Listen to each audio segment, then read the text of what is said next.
মই শ্ৰী হিমন্ত বিশ্ব শৰ্মা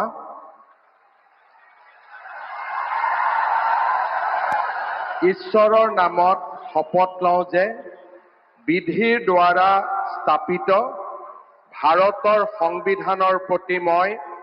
প্ৰকৃত বিশ্বাস আৰু আনুগত্য পোষণ কৰিম। মই ভাৰতৰ সাৰ্বভৌমত্ব আৰু অখণ্ডতা অক্ষুণ্ণ ৰাখিম। মই অসমৰ মুখ্যমন্ত্ৰী হিচাপে মোৰ কৰ্তব্য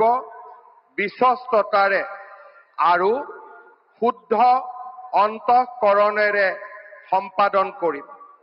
আৰু মই ভয় বা পক্ষপাত, অনুৰাগ বা বিদ্বেষ নোহোৱাকৈ সংবিধান আৰু আইন অনুসাৰে সকলো শ্ৰেণীৰ লোকৰ প্ৰতি ন্যায় আচৰণ কৰিম। মই শ্ৰী হিমন্ত বিশ্ব শৰ্মা ঈশ্বৰৰ নামত শপত লওঁ যে